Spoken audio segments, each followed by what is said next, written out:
सट्टेबाजी की इससे बेहतर जगह नहीं है, खाता रिचार्ज कराओ, दाव से पैसे पाओ, मौके का फायदा उठाओ और खुद को अमीर बनाओ, भव्य जीवन पाओ और 1xBet पर दाव लगाओ।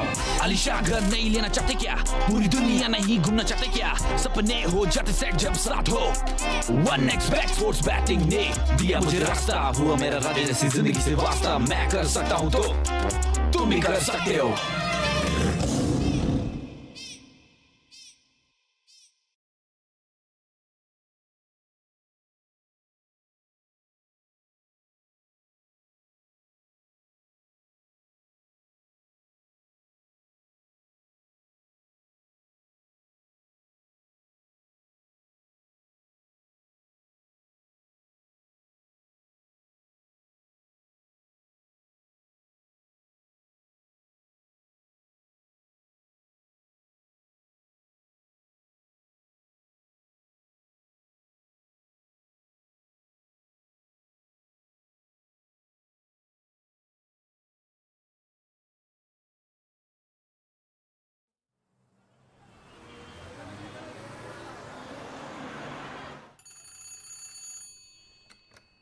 हेलो। अरे तुम अभी तक ऑफिस में हो? मैं कब से तुम्हारा वेट कर रही हूँ। अरे इतनी क्या करतेस तू? वैसे तो तुम मुझे फोन नहीं करती, लेकिन आज बेटा आ रहा है तो 3-3 बार। बस निकल ही रहा हूँ मैं।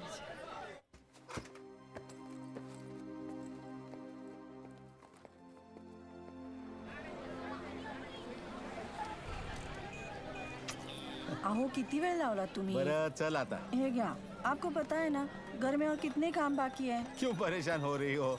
जानता हूँ तुम वीर को बहुत मिस करती हो। अब कुछ दिन यही हमारे पास रहेगा वो। 12 मार्च 1993 मुंबई में 12 अलग जगहों पे बॉम्ब ब्लास्ट हुए। पहली बार देश ने ऐसा आतंकी हमला देखा और इन ब्लास्ट ने मुंबई पुलिस और आम आदमी को उस चीज से वाकिफ करवाया जिसने हिंदुस्तान को हिला कर रख दिया, RDX। मुंबई पुलिस इस केस पर दिन रात काम करती रही और जिस ऑफिसर ने कई सस्पेक्ट्स को अरेस्ट करके सिर्फ 48 घंटों में इस केस को सॉल्व किया वो थे इंस्पेक्टर कबीर शुरफ। मगर सर सुनने में आ रहा है इस ब्लास्ट के पीछे मास्टरमाइंड बिलाल अहमद और टाइगर इंडिया छोड़ के जा चुके हैं। जर्नलिस्ट की ये खबर बिल्कुल सही थी। ब्लास्ट से 2 दिन पहले टाइगर और बिलाल देश छोड़कर भाग चुके थे। टाइगर ईरान चला गया और बिलाल अहमद POK उमर हफीज के पास। उमर हफीज ISI के सारे गैर कानूनी काम करता था और 93 ब्लास्ट के बॉम्बर्स को एक्सप्लोजिव बनाने की ट्रेनिंग भी उमर के जरिए ही दी गई थी। हमने ये भी सुना है कि मुंबई में 1000 किलो RDX लाया गया था, जिसमें सीरियल ब्लास्ट में सिर्फ 400 किलो यूज हुआ है और 600 किलो अब भी मिसिंग है। क्या ये इन्फॉर्मेशन सही है? किसी को नहीं पता था कि इन्फॉर्मेशन सच थी या एक अफवाह, मगर सिर्फ कबीर शुरफ जानता था कि वो 600 किलो RDX इंडिया में ही कहीं दफन है और उसे दफन करने वाला कोई और नहीं, बिलाल अहमद है।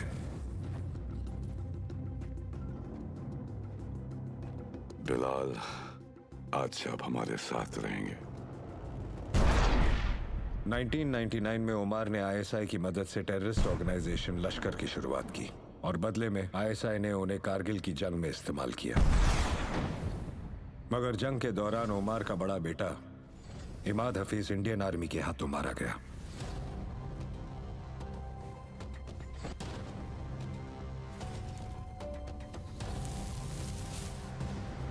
इमाद की मौत की खबर सुनकर उमर के छोटे बेटे रियाज और रजा लंदन से अपनी पढ़ाई छोड़कर फौरन मुजफ्फराबाद लौट आए।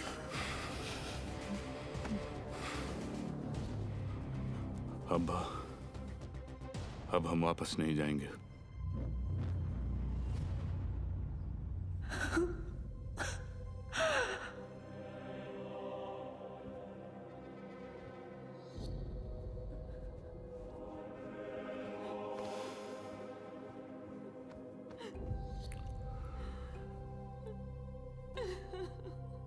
मैं आपसे वादा करता हूं भाभी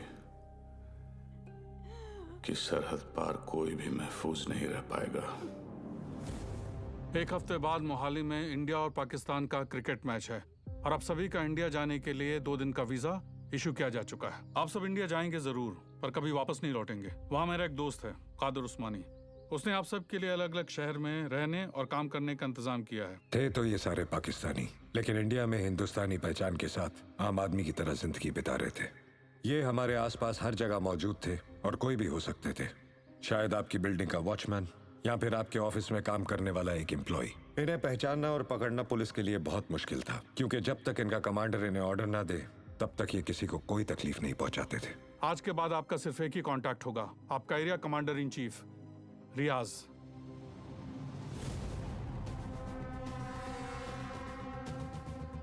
उमार के सबसे वफादार बॉडीगार्ड बशीर का बेटा मुख्तार भी रियाज का साया बनकर हिंदुस्तान जा रहा था, और इस तरह शुरुआत हुई लश्कर के स्लीपर सेल की।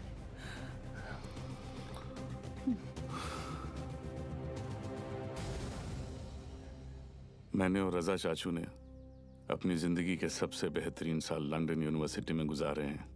अब तो तुम भी वहां पढ़ने जा रहे हो, खूब मन लगाकर पढ़ना। वैसे भी अब यहां बहुत कुछ होने वाला है, तुम फिक्र मत करना। रजा, अम्मी और अब्बू का ख्याल रखना।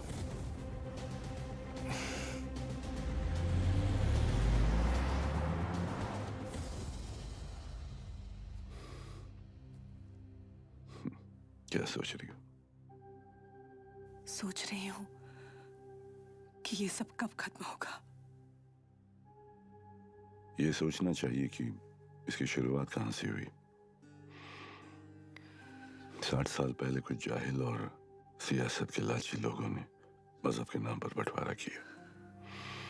उसकी सजा मिली हम जैसे लोगों को। खानदान को धक्के मारकर अपने घर से, अपने मुल्क से निकाल दिया गया। 5 साल के बच्चे के सामने उसके वालिद का गला काट दिया गया। उसकी अम्मी की छाल ले ली, उसकी बहन के साथ। यहाँ आने के बाद भी लोगों ने उसे सिर्फ एक मुहाजिरी कहा। वो 5 साल का बच्चा मैं था। मगर ये सब करके क्या हासिल होगा? कुर्बानी तो देनी पड़ेगी, वरना हम में और उन सियासतदानों में क्या फर्क।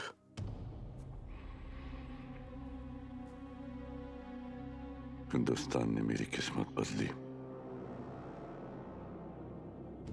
अब मैं हिंदुस्तान की किस्मत पलट दूंगा। अगर हमारे बुजुर्गों ने इस बात पर अमल किया होता तो उनकी गलतियों का हर्जाना आज हमें नहीं भरना पड़ता।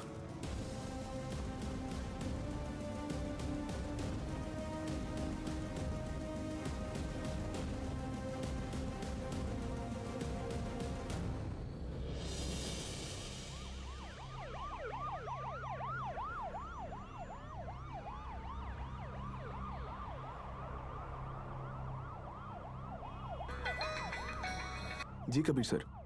सीएम सर तुम्हारे साथ हैं? हाँ सीएम सर साथ में ही है। फोन दो। Sir, joint CP Kabir Shroff. हाँ कबीर। सर, 3 घंटे से आपको फोन करने की कोशिश कर रहा हूँ। वो मैं फ्लाइट में था, बोलो क्या काम है? कुछ अर्जेंट बात करनी थी आपसे, अभी मिलने आ सकता हूँ? हाँ, actually I am on the way. मैं आ जाता हूँ ATS हेडक्वार्टर्स।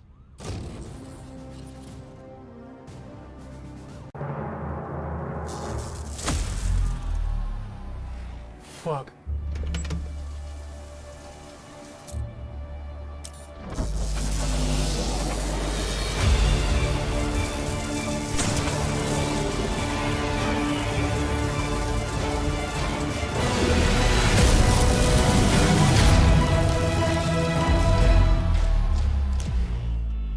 गेमिंग में अपने कौशल का इस्तेमाल करें 1x bats.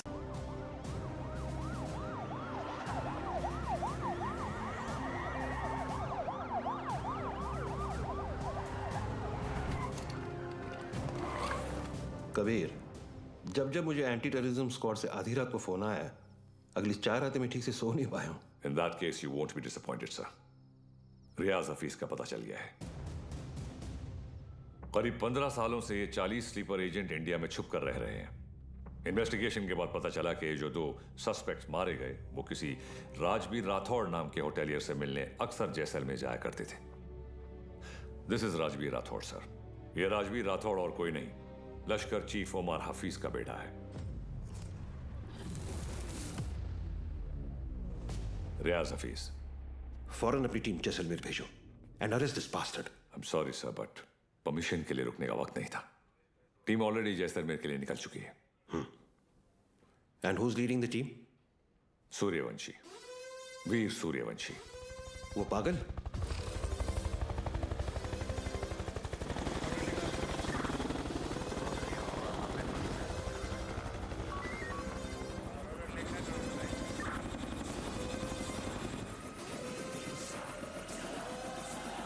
Suryavanshi.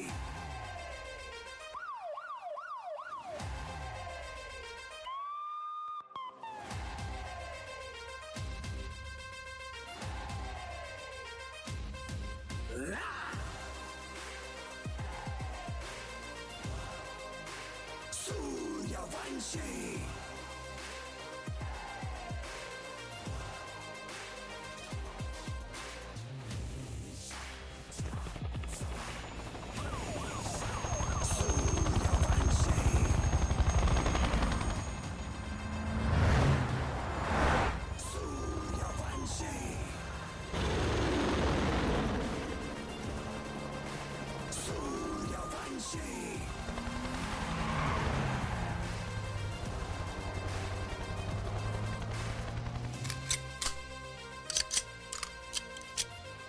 Sir. Thanks Balwan. Sir Balwan नहीं सर, विवान।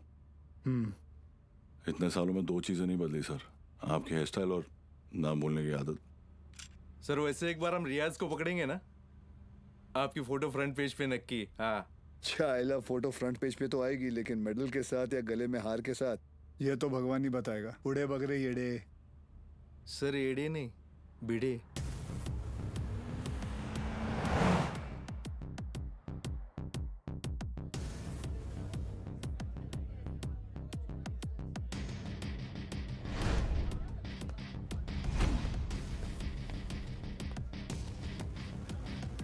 कैश बैंक भेज दिया? जी मैम। आई मस्ट से कि पूरे जैसलमेर में मैंने इतना अच्छा खाना नहीं खाया। Thank you very much. आप यहाँ की ओनर हैं? जी, ये रेस्टोरेंट में और मेरे हस्बैंड चलाते हैं। Oh okay. राजवीर, क्या हुआ? ये कह रही हैं कि इन्हें हमारे रेस्टोरेंट का खाना बहुत पसंद आया। बहुत। Thank you. उम्मीद करता हूँ आप यहाँ दोबारा जरूर आएंगी। ज़रूर आऊँगी। क्या मैं आप लोगों के साथ एक सेल्फी ले सकती हूँ? Sure. Thank you so much. Thank you.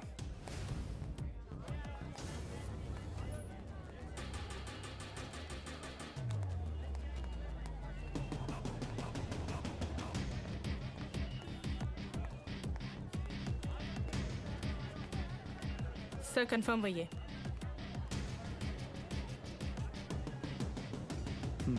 Local police को इतला कर दो। Yes sir.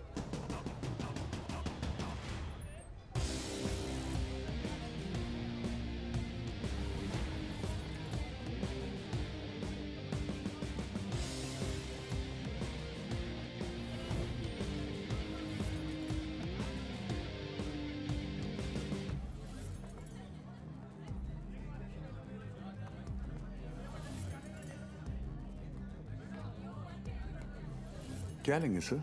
बताता हूँ।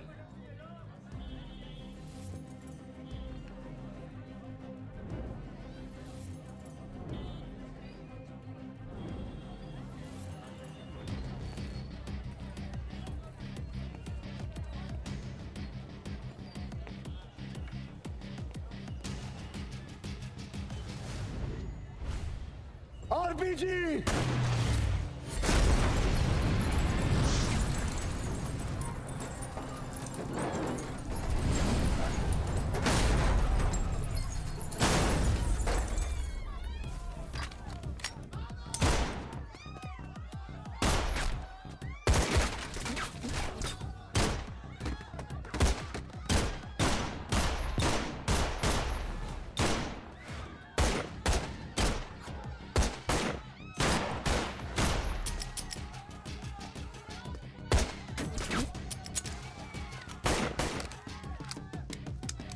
Divan, cover! Sir.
चले मुंबई? हाँ।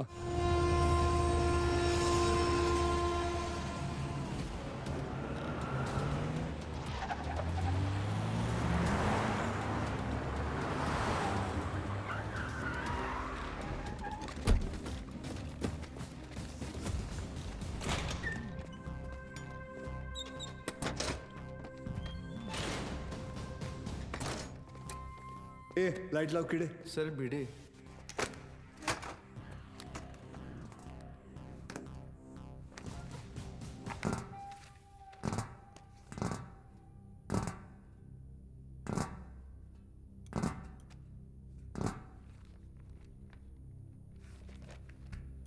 सेंट्रल एजेंसी के हिसाब से तुम लश्कर चीफ उमर हफीज के बेटे हो। 2007 में इंडिया पाकिस्तान का क्रिकेट मैच देखने तुम पाकिस्तान से मोहाली टूरिस्ट वीजा पर आए थे, मगर वापस नहीं गए। पिछले 13 साल से तुम यहाँ राजवीर राठौड़ के नाम से रह रहे हो और एक इंडियन लड़की ज्योति गुप्ता से तुमने शादी की। सेंट्रल एजेंसी की रिपोर्ट में तुम्हारा इन्वॉल्वमेंट 2011 मुंबई ट्रेन ब्लास्ट, उसके बाद Pune bakery, Bangalore bus stand, Srinagar military base, Chennai, Ahmedabad, Srinagar के बाद अहमदाबाद। शायद आपकी एजेंसी को पता नहीं, वो ब्लास्ट भी मैंने ही किया था। हमारी इंटेलिजेंस के हिसाब से तुम्हारी तरह 40 लोग और हैं जो लश्कर के स्लीपर सेल बनकर हिंदुस्तान में सालों से रह रहे। अभी उनका वक्त आया नहीं। जब वक्त आएगा तुम्हें उन्हें ढूंढने की जरूरत नहीं पड़ेगी। गांडू, तुझे ढूंढ लिया, तेरे बाकी साथियों को भी ढूंढ लेंगे। क्या मिलता है ये सब करके? आपको क्या मिलता है जब आप अपनी ड्यूटी करते हैं? बस वही, रात को सुकून की नींद आती है, जैसे तब आई थी। ताज 26/11 याद है ना? ज्यादा हीरोगिरी दिखाएगा ना तो तुझे ठोक के इधर ही इस सेफ हाउस के नीचे गाड़ दूंगा। ना यहाँ हिंदुस्तान में किसी को पता चलेगा और ना तेरे बाप को पाकिस्तान में खबर पहुंचेगी।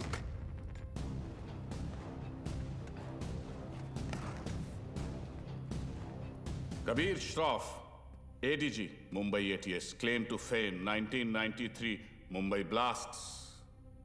सुना है सिर्फ 2 दिनों में पूरा केस सॉल्व कर दिया था आपने। सिर्फ टाइगर और बिलाल आपके हाथों से बच निकले।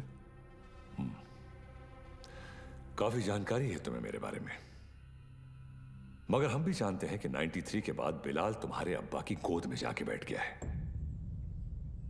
भाईजान, मैं इनसे कहती रही कि ये गलत है, और अब रियाज इंडियन गवर्नमेंट की गिरफ्त में है। पता नहीं अब क्या करेंगे मेरे बेटे के साथ।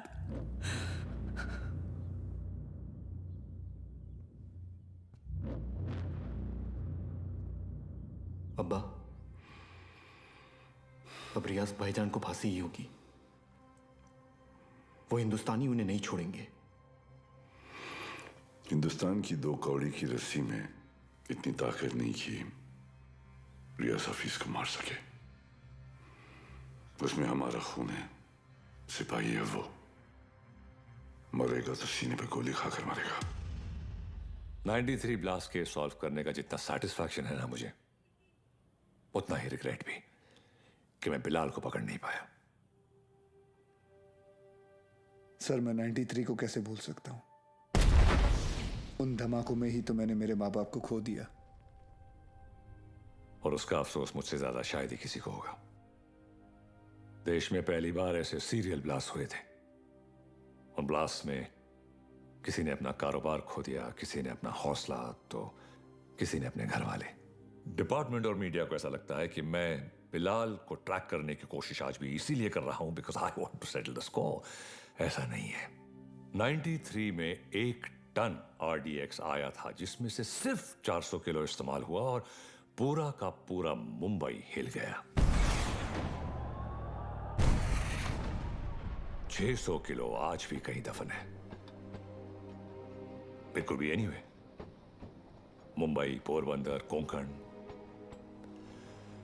डर इस बात का है कि ये इंफॉर्मेशन सिर्फ बिलाल के पास है। बिलाल, अब वक्त आ गया तुम्हारे हिंदुस्तान जाने का। वहां जाकर मुंबई पुलिस के शक को यकीन में बदल दो कि पिछले 27 साल से वो 600 किलो RDX वहीं उन्हीं के जमीन में दफन है। जी भाईजान।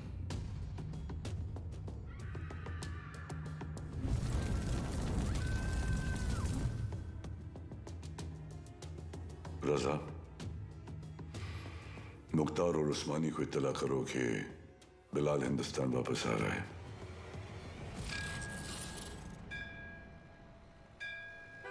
विद्या, तुम घर चलो, मैं गैराज बंद करके आता हूँ। रोज की तरह देर मत करना, जल्दी आना। हाँ ठीक है। विवेक, तुम्हारे गैराज गया था तो पता चला कि तुम यहाँ पर हो। यार, तुम गाड़ी तो ठीक कर देते हो मगर पैसों की बात तो करते ही नहीं। आप क्यों चिंता कर रहे हैं? मुझे पता है आपके पैसे कहीं नहीं जा रहे। आजकल किसी पर भी इतना भरोसा नहीं करना चाहिए। ये पैसे रखो। एक बात बताओ, तुम्हारी दोनों उंगलियां कटी कैसे? ये अफगानिस्तान में वॉर के दौरान इन्हीं हाथों से बॉम्ब ब्लास्ट किया था। तुम भी ना कुछ भी बोलते हो। काय पण बोलता तुम्ही? ये ऐसे ही है। निकलता हूं। नमस्कार भाभी। नमस्ते। कुछ भी मजाक करते हो। मैं खाना लगाती हूँ, तुम जल्दी आओ।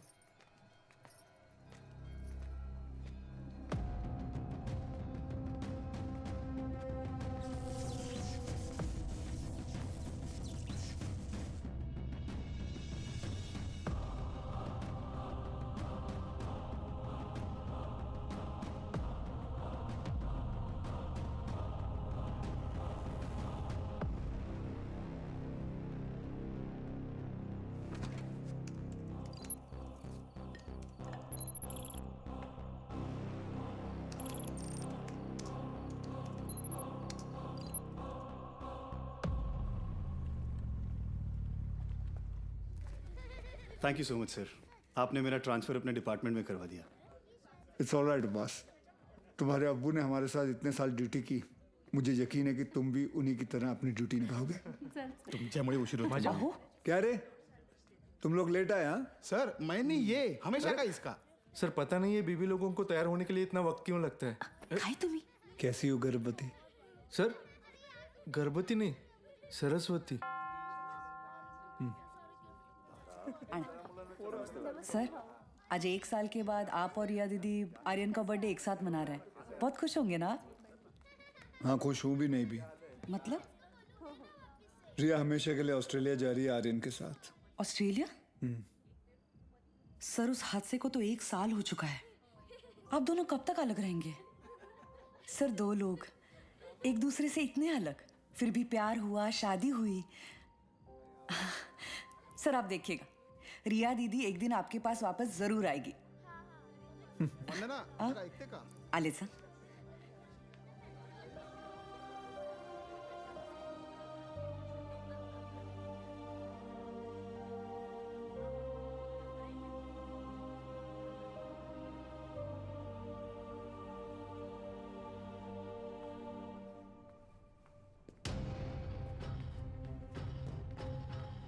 मैम, वो Get the team ready. Okay ma'am.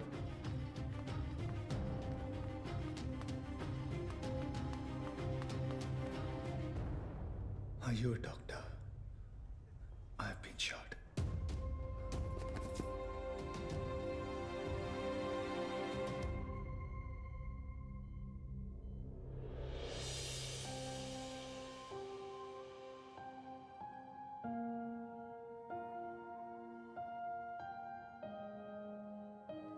अब कैसा फील कर रहे हो? Much better. Good. Good morning sir. Good morning sir. Good morning. टुंडे का क्या हुआ, पता चला कुछ? ढूंढे नहीं सर, मुंडे ढूंढ रहे साले को।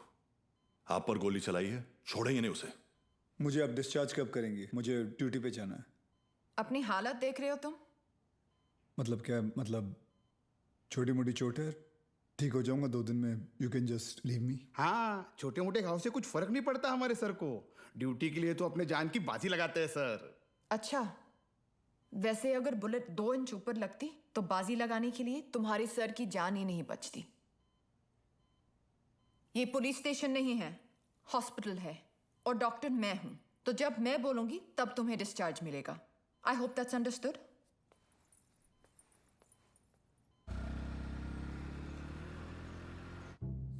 सर 2 गोली लगी थी आपको, कुछ भी हो सकता था। कुछ नहीं हुआ ना। अरे सर, आपको पता है ये सिद्धि विनायक गई थी चलकर आपके लिए प्रार्थना करने। सर अभी आप जल्दी से ठीक हो जाइए। आपके बिना इनको ड्यूटी पे भेजने में मुझे बहुत डर लगता है। अरे रिमोट, सच कहूं, अगर आप नहीं होते ना, मैं इनको पुलिस की नौकरी नहीं करने देती। अरे बहुत डेयरिंग वाला आदमी है। हाँ सर, ये रिमोट कंट्रोल वाला बेड है, एक बार लेट के देखूं क्या? हाँ, फैल जा फैल जा। वो काय करता है तुम्ही? तेल तो अरे ऊपर आ रहा है, अरे पैर ऊपर आ रहा है क्या? ये बघो वहिनी, नहीं आ वर दे पाय, लेना काम नको रे, वर पाय खाली घे। हाँ, वर। कैसा फील कर रहे हो? अरे एकदम मस्त। अच्छा, और पेशेंट कौन है? हमारे सर है ना। अच्छा, तो फिर तुम पेशेंट के बेड पे क्या कर रहे हो? उठो उठो यहाँ से। ये क्या हो रहा है? ये क्लब है क्या? And you please get up. ये हॉस्पिटल है, लोग यहाँ ट्रीटमेंट के लिए आते हैं, एंटरटेनमेंट के लिए नहीं। आप भी पुलिस वाली हैं? मैं तो टीचर हूँ। मेरा वाइफ है। ये आपके पति हैं? Bad luck. आप ठीक कह रही हैं डॉक्टर। Doctor malaria. मलेरिया नहीं, रिया। डॉक्टर्स तो पेशेंट के साथ इतने प्यार से पेश आते हैं, लेकिन आप हमेशा ऐसे कंफू पांडा बन के क्यों आ जाती हैं? तुम जैसे पेशेंट्स के लिए ऐसा बनना पड़ता है। अगर तुम्हारी एक और कंप्लेंट आई तो मुझसे बुरा कोई नहीं होगा। I think you should be okay. Yeah, I've checked all the reports. The blood test is also normal. And where? तुम यहाँ क्या कर रहे हो? नमस्ते, डांटिए मत, मैं आप ही को ढूंढ रहा था। आपसे कुछ बात करनी है, एकांत में। एक्सक्यूज मी, बहरे हो? Shut up. I'll see you later. खाना खाया तुमने? नहीं,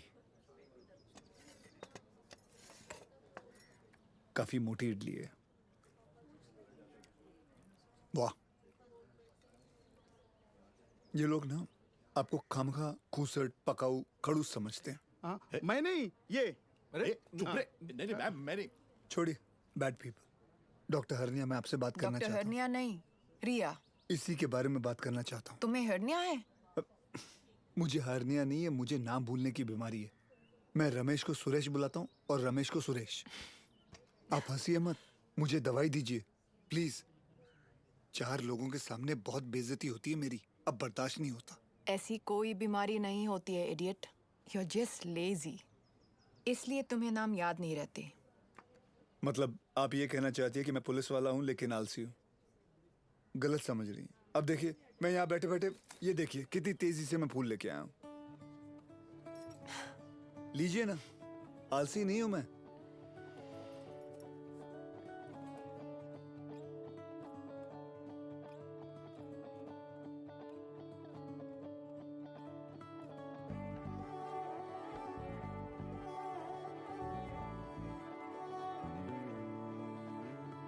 तुमसे दिल जब से मिला है, कोई तो वजह है, इश्क हुआ है। इतनी सी बात समझ लो, सारे जहां में तुमसे हुआ है। ओ लाखों मिले, कोई भी ना तुम सा मिला। ओ मेरा ये दिल तेरी ओर चलता गया, ना रुका। मेरे यारा, मेरे यारा, मान जाना मेरे यारा, आके मुझे था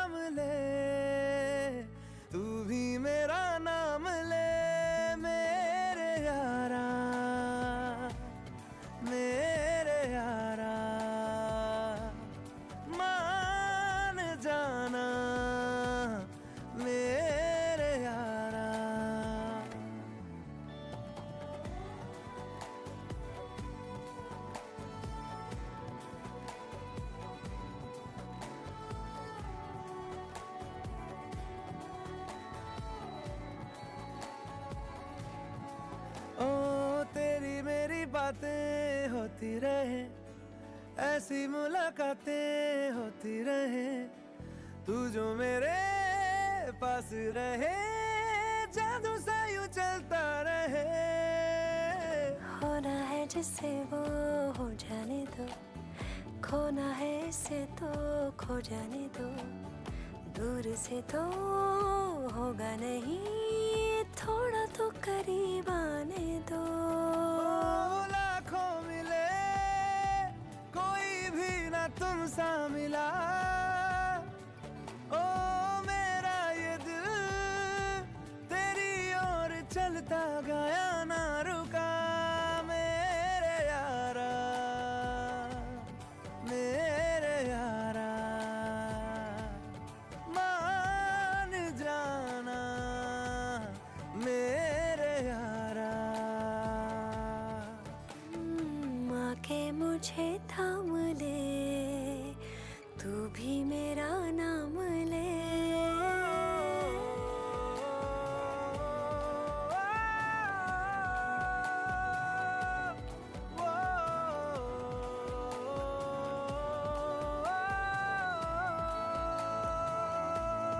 मेरे यारा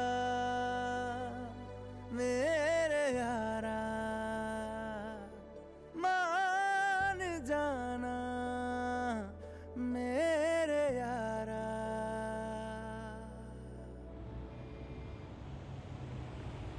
पापा सेंट्रल मॉल वहाँ चलते हैं ना, मुझे भूख लग रही है। ओके, आज हम पिज्जा खाते हैं। हाँ बोलो विवान। सर याकूब की इंफॉर्मेशन मिली है, वो इस वक्त सेंट्रल मॉल में है। तुम लोगों को यहाँ पहुँचने में कितना वक्त लगेगा? सर हम रास्ते में हैं, लेकिन कम से कम 20 मिनट लगेंगे। उससे पहले तो मैं पहुँचाऊंगा। Okay sir. क्या हुआ? कुछ नहीं यार, रूटीन कॉल। रिया पहले मॉल चले, आर्यन को भी भूख लगी, मुझे भी।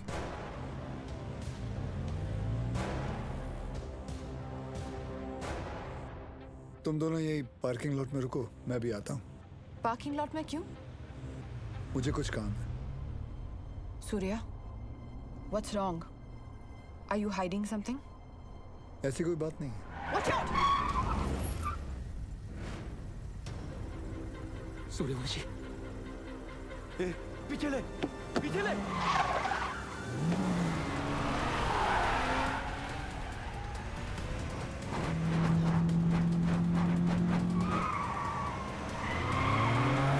सूर्या स्टॉप! सूर्या क्या कर रहे हो? आर्यन है गाड़ी में।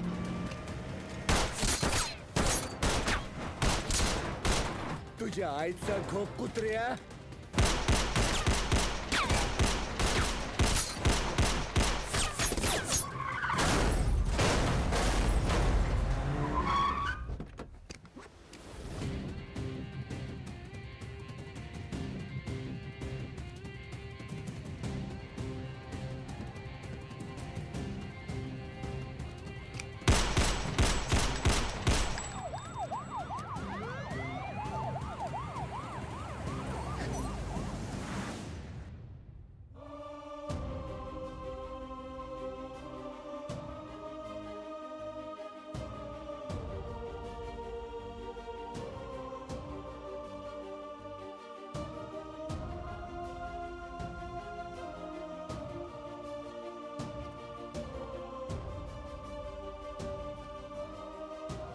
हटो सामने से, हटो हटो, ब्रिगेड जल्दी लाइए, चलो।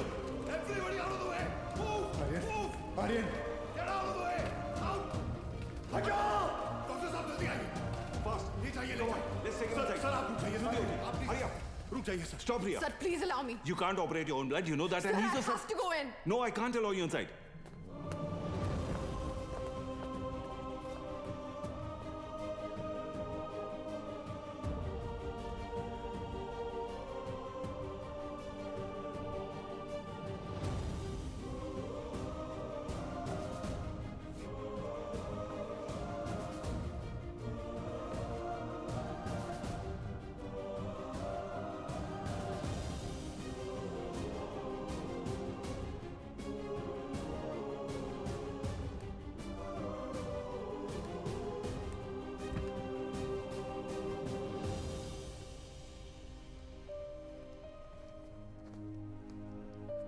आर्यन अब ठीक है.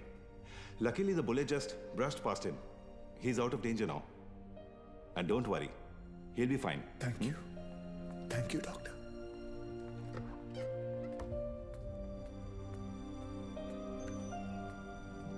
रिया,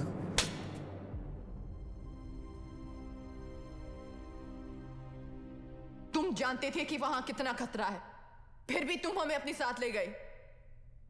आर्यन के बारे में एक बार भी नहीं सोचा? रिया, मैं तुम दोनों को पार्किंग लॉट में छोड़कर अंदर जाने वाला था. मुझे नहीं पता था वो ऐसे अचानक आ जाएंगे. और अगर आज मैं उन्हें नहीं रोकता तो कल हजारों मासूमों की जानें जा सकती थी. तो मेरा बेटा तुम्हारे लिए सिर्फ एक कोलैटरल डैमेज है. शहर में और भी पुलिस ऑफिसर्स अपना काम कर रहे हैं, लेकिन कोई भी ड्यूटी के लिए अपने बच्चे की जान खतरे में नहीं डालता. रिया, ऐसे दोबारा नहीं होगा, आई प्रॉमिस. सूर्या, कल अगर मुझे कुछ हो गया तो वो मेरी किस्मत है, क्योंकि मैंने बिना कुछ सोचे, बिना कुछ समझे तुमसे प्यार किया, शादी की. लेकिन अपने बेटे के साथ मैं ऐसा नहीं होने दे सकती. रिया, पहले जब एक लड़की तुम्हें देखती थी तो सेफ फील करती थी, लेकिन आज जब एक माँ तुम्हें देख रही है तो उससे तुमसे डर लग रहा है. रिया, आज के बाद तुम हमसे दूर रहोगे. ना मुझे तुम्हारी जरूरत है, ना आर्यन को. रिया, तुम्हें पता है तुम क्या कह रही हो? जिंदगी हमें हर रोज एक चॉइस देती है. फर्क बस इतना है कि तुमने अपनी बेटी से बढ़कर अपनी ड्यूटी को चुना, और मैं हमारे रिश्ते से बढ़कर अपने बेटे को चुन रही हूं. रिया, एक बार इसकी बात. सर, आज नहीं.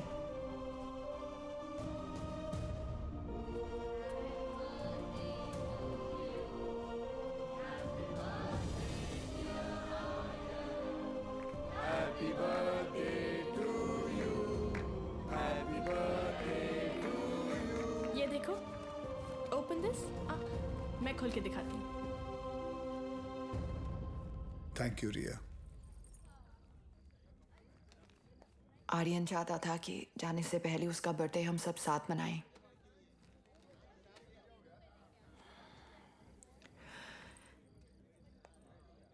सूर्या, आर्यन को ऑस्ट्रेलिया ले जाने के लिए एम्बेसी में मुझे तुम्हारी कुछ सिग्नेचर्स की जरूरत होगी.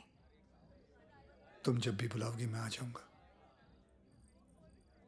थैंक्स.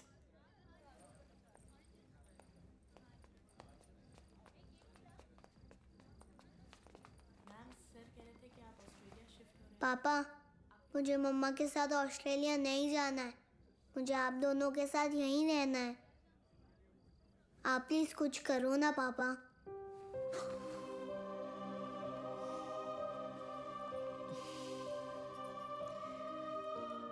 चिड़िया उड़ी, तोता उड़ा. आप दोनों के जाने के बाद सूर्या सर बिल्कुल अकेले पड़ जाएंगे. चीटिंग मत कर. हो गया. तुम्हें लग रहा होगा कि यहाँ मैं विलन हूँ, लेकिन मैं जो भी कर रही हूँ सिर्फ अपने बेटे के लिए कर रही हूँ. तुम्हारा स्कूल कैसा चल रहा है? अच्छा चल रहा है. बोलना. सर, आप एक बार बात करके देखिए ना. आप बोलेंगे तो शायद भाभी मान जाएंगे. Please.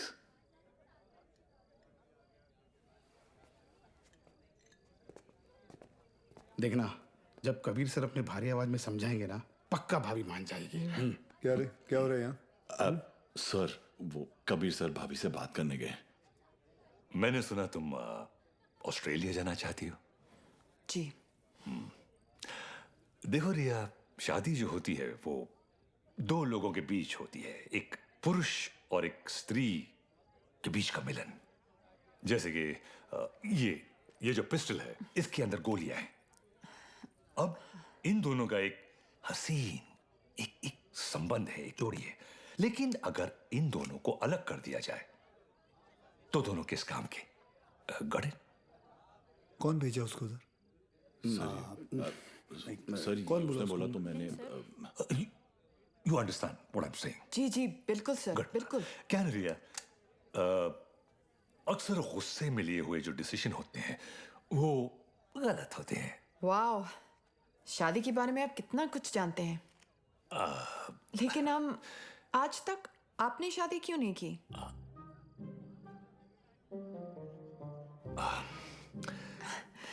I'll just be back.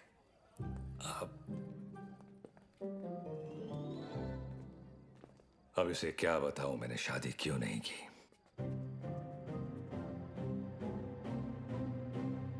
मेरी लेंस खुली है idiots. Good morning, gentlemen. This is Mr. Nair from the Intelligence Bureau. Delhi से आया हूं। जाहिर है कोई अच्छी खबर तो नहीं होगी। रियाज हफीज के अरेस्ट होने के ठीक 3 दिन बाद मुजफ्फराबाद में एक मीटिंग हुई। जैसा कि आप लोग जानते हैं, कश्मीर में सेक्शन 370 स्क्रैप होने के बाद लश्कर या किसी भी दूसरे टेररिस्ट ऑर्गेनाइजेशन के लिए हमारे देश में अपने लोगों का घुसपैठ करवाना और आर्म्स एमुनिशंस को भेजना टोटली इम्पॉसिबल हो गया है। इसलिए ये हमारे देश में अब अपने स्लीपर सेल को एक्टिवेट करेंगे। Sir, we are trying our best to track them down. I know Kabir, लेकिन हमारे इंफॉर्मेशन के मुताबिक लश्कर का अगला टारगेट मुंबई होगा। They are planning a bigger attack than Taj 2611। Sir, Lashkar के ट्रांजैक्शंस को ट्रैक करते हुए कुछ और इंफॉर्मेशन एटीएस के हाथ लगी है। Surya. Sir, this is Qadir Usmani. POK में ओमर हफीज के मदरसे में जिन सोर्सेज से फंडिंग जाती है, उन्हीं सोर्सेज से इंडिया बेस्ड नूरे अमन फाउंडेशन में भी फंडिंग आ रही है और ये उस फाउंडेशन का चेयरमैन है। ये मुंबई से करीब 50 किलोमीटर दूर पडगा में रहता है। रिलीजियस लीडर और पॉलिटिकली वेल कनेक्टेड भी है, इसलिए बिना किसी कॉन्क्रीट प्रूफ के हम इसे अरेस्ट नहीं कर सकते। पॉलिटिकल इशू तो होगा ही, बल्कि कम्युनल वायलेंस का भी खतरा है। सर, आई थिंक एटीएस को कादर उस्मानी को बुलवाकर पूछताछ कर लेनी चाहिए। पॉलिटिकल इश्यूज मुझ पर छोड़ दो, बुलाओ उसे। Right sir.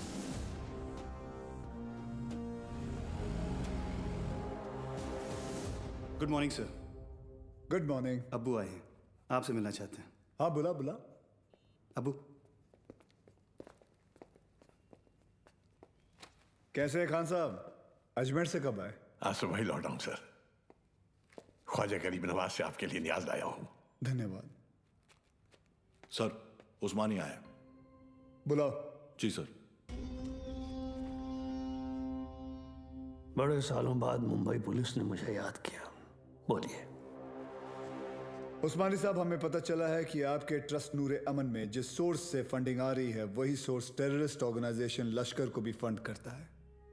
देखिए ऑफिसर, हमारे ट्रस्ट में दुनिया जहान से फंडिंग आती है। अब हर सोर्स का बायोडेटा तो हम नहीं देखते। रफीक जी, इनकी तसल्ली के लिए अपने अकाउंटेंट से इनकी मीटिंग करवा दो।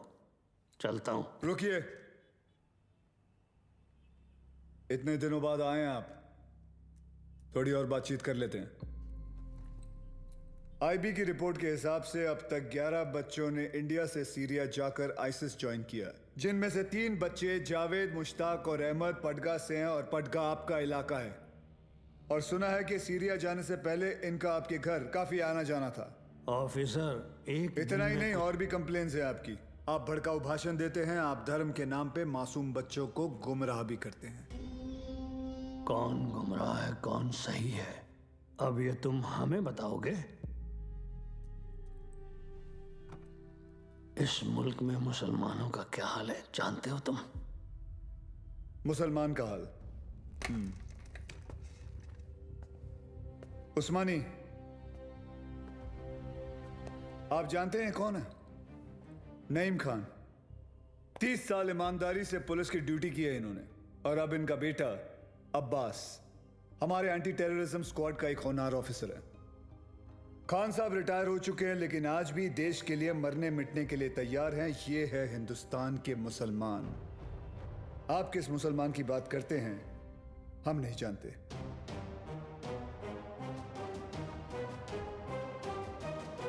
उस्मानी, मुंबई पुलिस पासपोर्ट पे रिलीजन देखकर गोली नहीं चलाती, क्रिमिनल रिकॉर्ड देखकर ठोकती है। तेरे रिकॉर्ड की भी इंक्वायरी चालू है, बहुत जल्द तुझे भी अंदर डालूंगा।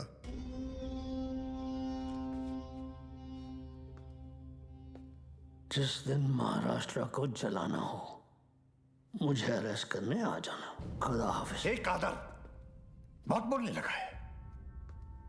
याद है 1977 माहिम, गैब्रियल रोड से चोरी के इल्जाम में सबसे पहले मैंने ही तुझे उठाया था। जेब कतरा था सर ये। अबू, ये और इसका पार्टनर बिलाल दोनों मिलकर छोटी मोटी चोरियां करते थे, बाद में स्मगलिंग करने लगे। 93 ब्लास्ट के बाद वो बिलाल वो तो पाकिस्तान भाग गया और ये पड़गा में जाकर ये धर्माधिकारी का चोला पहन लिया इसने। तब से इसका यही धंधा है, मासूम बच्चों को गुमराह करना।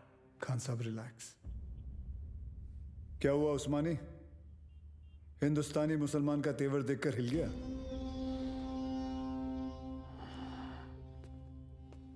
उस्मानी, इस देश में जितनी नफरत कसाब के लिए है उतनी इज्जत कलाम के लिए। जिस दिन तेरे खिलाफ प्रूफ मिल गया ना, तुझे पड़गा से उठाकर लेके जाऊंगा। अल्लाह हाफिज।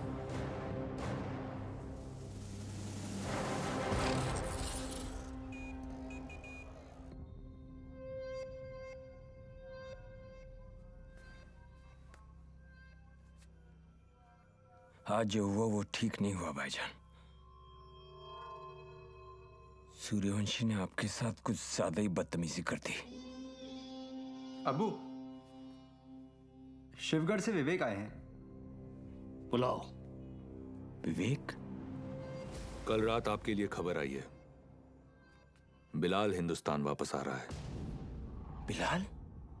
आपका अजीज दोस्त 27 तारीख को गोवा पहुंचेगा।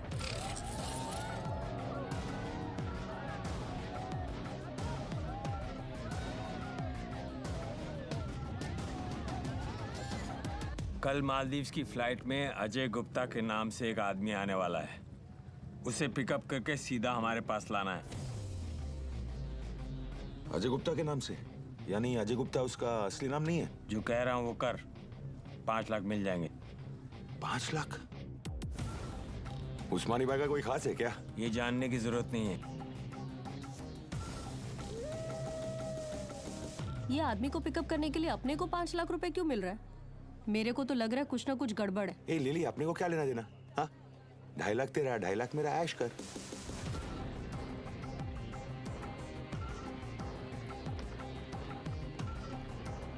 Ajay Gupta, myself John Mascarenhas is this side sir. Come this way. Sir ये मेरी पार्टनर है सर, लिली। क्या है ना सर, लड़की साथ में होती है ना तो किसी को डाउट नहीं होता। ये खोलना जल्दी।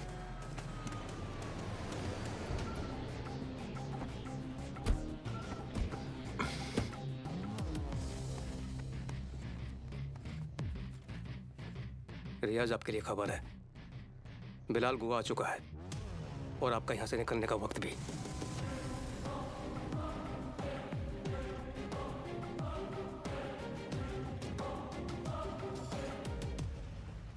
बिलाल बूढ़ा हो गया तू कादर। तेरा भी तो पेट निकला है। कैसे मुख्तार भाईजान, कैसे हैं आप? ठीक हूँ। क्या रफीक, शादी हुई कि नहीं है?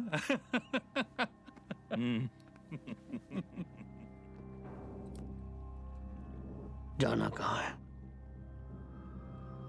सावंतवाड़ी।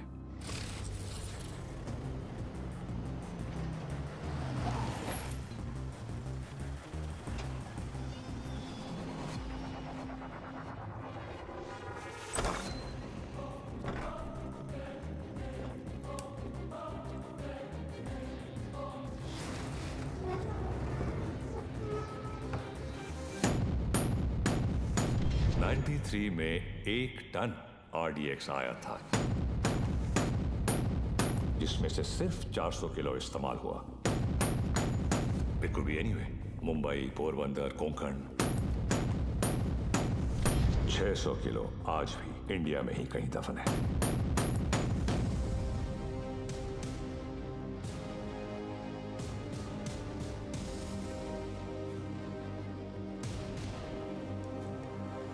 सत्ताईस साल हो गए भाईजान।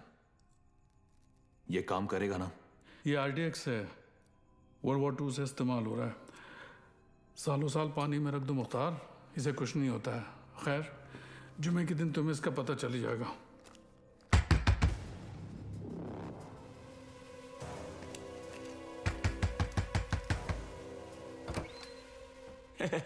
क्या हो भाऊ, ये बंगला आपका है?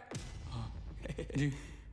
मैं इधर सामने ही रहता है बंगला बहुत टाइम से बंद था, बहुत सालों के बाद आए. नाही कधी बघितलं नाही तुम्हाला.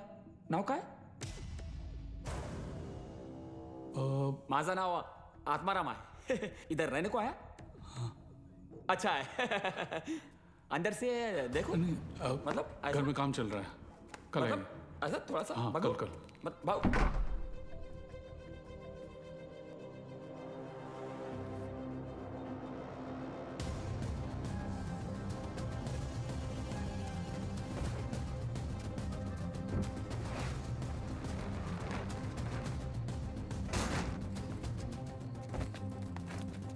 मुख्तार, ट्रक को यहाँ से ले जाओ और कुछ दिन के लिए तय की जगह पर छुपा दो. क्या सोच रहा है बिलाल? ये सबीना के खाला का घर था, उसका बचपन यहीं बीता, हमारा निकाह भी यहीं हुआ था. ऐसा ही होता है, वक्त सब कुछ ले जाता है, बस सिर्फ यादें छोड़ जाता है. ये टिकट है तेरी. कल शाम 6 बजे की मालदीव की फ्लाइट है. जॉन तुझे एयरपोर्ट पहुंचा देगा. अगली मुलाकात परवरदिगार के दरबार में होगी. कादर, एक बात बोलूं? मैं एक बार अपनी अम्मी के मजार पे फातिहा पढ़ना चाहता हूँ. दिमाग खराब हो गया तेरा? यहाँ तेरा एक भी दिन रुकना खतरे से खाली नहीं है और तू मुंबई जाना चाहता है.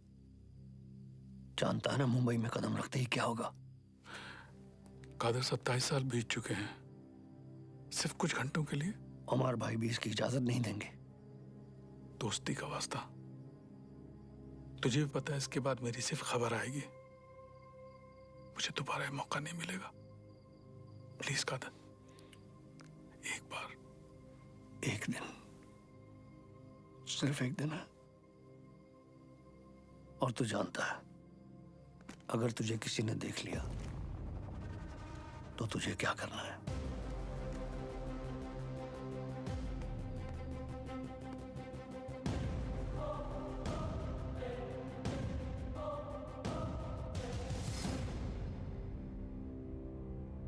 शहर कितना बदल चुका है. बहुत टाइम के बाद आए क्या साहब? 93 के बाद आ जाए.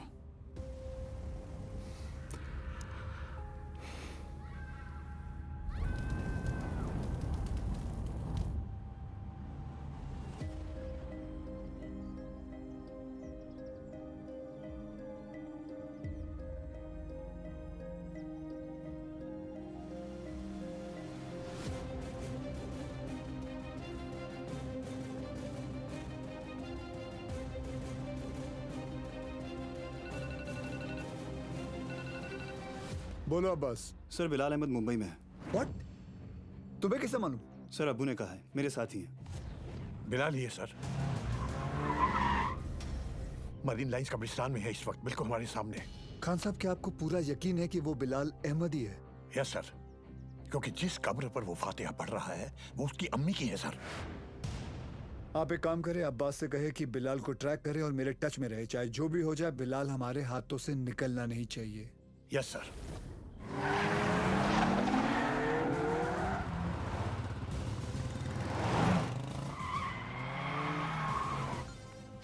बोलो Surya. Sir, Bilal Ahmed is in Mumbai.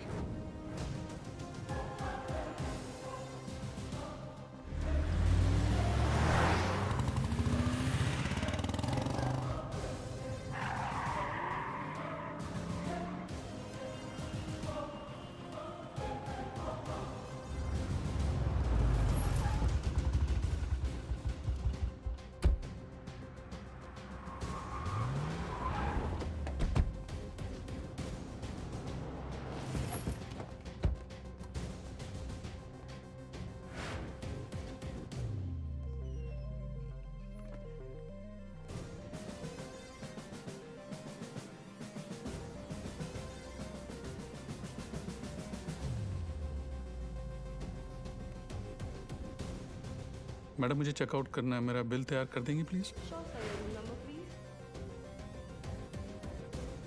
मम्मा देखो, विवान अंकल. हाय अरे आर्यन, हाय आर्यन। तुम यहाँ पर? तुम लोग यहाँ क्या कर रहे जी हो? हम कुछ पता है ये दोनों मेरे पापा के साथ काम करते हैं। ये दोनों पुलिस ऑफिसर्स हैं।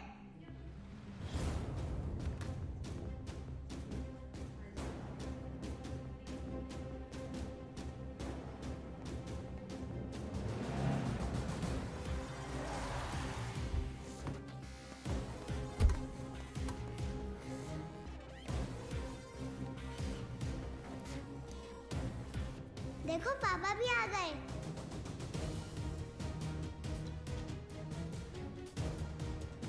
हाय पापा।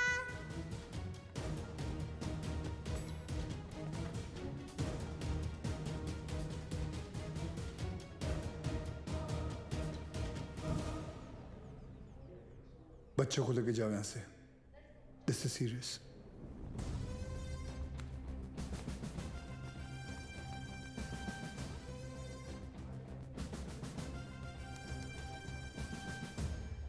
दोन जण पायऱ्यांवर, दोन जण एंट्रीवर आणि बाकी तिघं माझ्या बरोबर या।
बिलाल, ये सब करने की जरूरत नहीं है।